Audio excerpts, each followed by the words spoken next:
xafladan oo ah daahfurka lixdan guurada qarannimada iyo xorriyadda Soomaaliyeed iyo astaanta midnimada oo ay qayb ka yihiin dadkan Soomaaliyeed ee hortiina taagan oo loogu talagalay maalmaha iyo bilaha soo socda inay qabtaan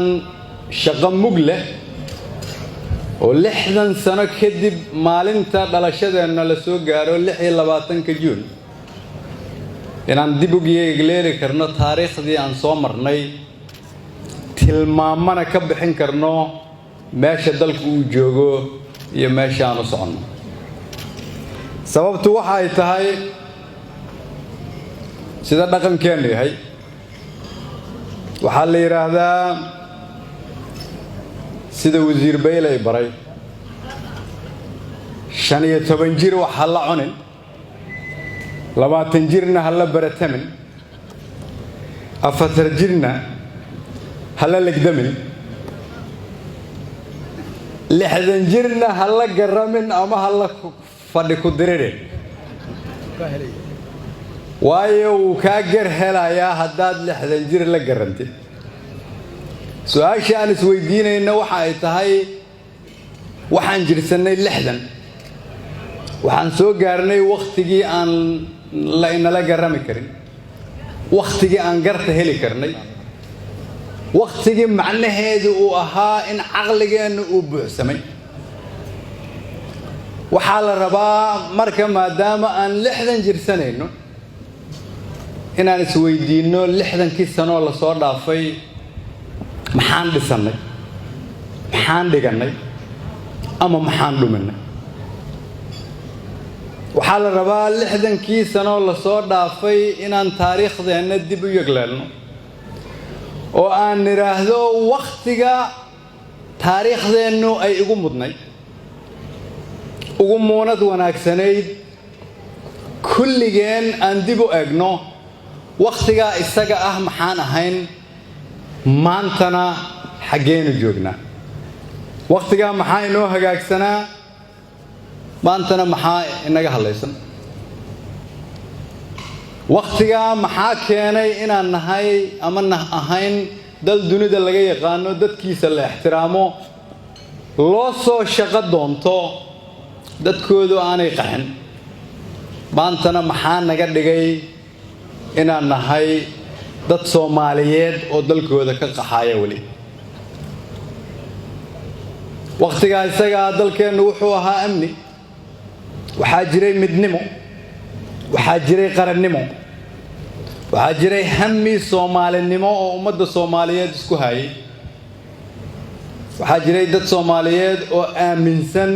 sida kaliya oo Soomaalida lagu hirgelin karo xoogooda inay tahay iyagu inay Soomaalinimada ka shaqeeyaan qarannimada qabyaaladda ka xoog badnayd dawladnimada ayaa laga hormarin jiray qofnimada magaca iyo taariikhda iyo sharafta Soomaaliyeed ayaa laga hormarin jiray danta gaarka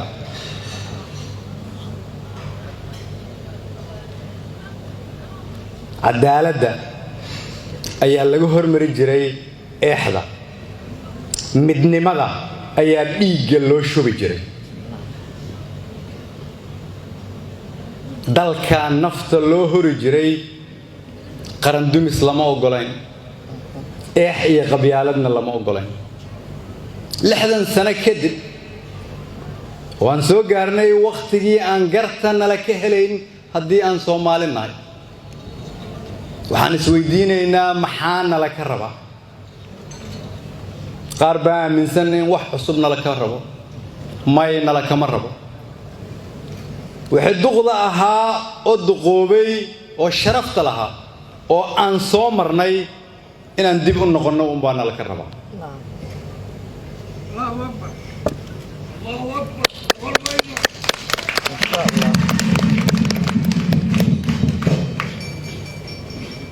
waxaan la ka rabaa inaan aqbalno inaan fiirino wadamada nala midka ah oo 60 sano xorriyadda haystay meesha ay joogaan annaguna meesha aan joogno waxaa laga rabaa qof walbo Soomaaliyeed in qalbigu xanuuno marka uu dareemo in la ka tagay laakiin waxaa la rabaa inaan ognahay inaan meeshii iyo meel ka wanaagsan gaari karno laakiin kaliya ay rabto in dib loogu noqdo wixii wanaagsanaa oo na gaarsiiyay meeshii nala ku yaqaanay maadaama maskaxdeenu ay 60 jirsatay taariikhdeenu ay 60 jirsatay dib aan soo aragnay kala qoqobnaan iyo qabyaalad iyo musuqmaasuq iyo dalkoo lagu danaysto dhibka ay leedahay aan soo aragnay maadaama dhalinyarada dalkan 75% ka ah ay naga sugayaan inaan mustaqbal u sameeyno waxaa la rabaa inaanan marti ka noqon qarannimadeena inaanan markhaati ka noqon in dawladnimadeena la wiiqo in cidna aanay aqbalin inay fiirsato qof ka shaqeynaysa inay dalka dumiso laakiin kulligeen aan wada aqbalno dalka inaan wada leenahay mucaarad iyo muxaafid dawlad goboleed iyo dawlad federaal dhalinyaro iyo waayeel rag iyo dumar inaan cidina aanay cid kale ka lahayn dalkana aan wada leenahay oo naga wada dhaxeeyo mas'uuliyadiisuna ay saaran tahay kulligeen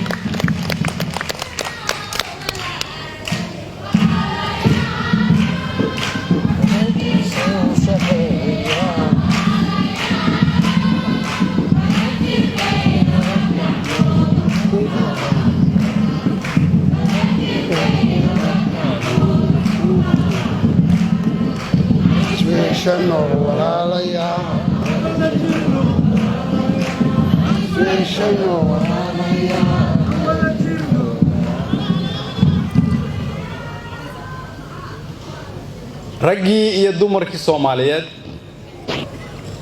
oo qaarkood taariikhdoodu wali ay buugta ku qoran tahay iskuuladana lagu dhigo hamigoodu wuxuu ahaa markii ay xorriyadda naftooda ku bixinayeen in dalka Soomaaliyeed uu noqdo dalalka dunida ugu horeeya mid ka mid ah inkastoo aan dhib soo marnay wali waxaan aaminsanahay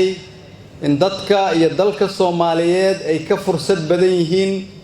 dalalka dariska ah iyo dunida inteeda badan kaliya haddii aan midowno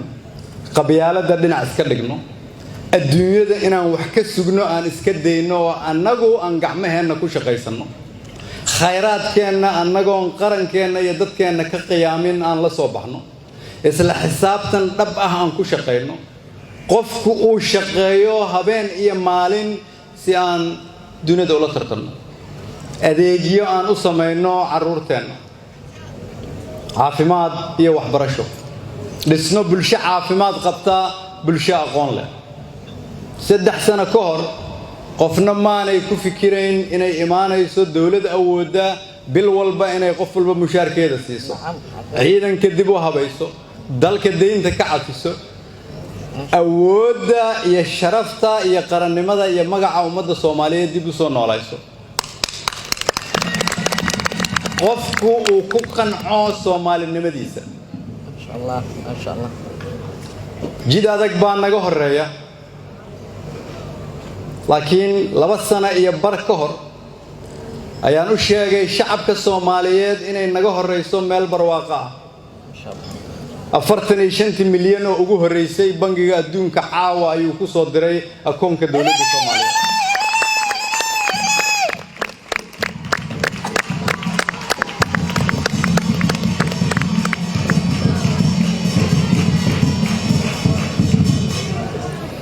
horaan u sheegay inaanan rabin inaan malaayiin ka shaqeyno laakiin inay billions of dollars ummadda Soomaaliyeed gacantooda gasho ganacsato dhalinyaro rag iyo dumar haddii laakiin aan aamino inaan isku filannahay annaguna aan ka shaqeyn karno halkan aan taagannahay marka waa bilowgii qarannimada iyo dawladnimada Soomaaliyeed 60 jir kadib markii aad noqotay dib isu xisaabi maxaa dalkaada u qabatay maxaad u qaban kartay haddii aad wax u qaban kartay oo aadan u qaban iyo haddii aad u qabatayba caawa aan ka bilowno haddii aad tahay wasiir inta aan la gaarin 26 juun qurxi wasaaraddaada haddii aad tahay agaasime qurxi wasaaraddaada haddii aad tahay guddoomiye degmo qurxi meesha aad ka shaqayso haddii aad tahay ganacsade dhis jidka ganacsigaada hortiisa ku yaalla haddii aad tahay degmo nadiifi xaafadaada haddii aad tahay dowlad goboleed intaasoo kala sameey ballanteennu waxay tahay annagoo 60 jirsanay iftiin dowladnimana u muuqdo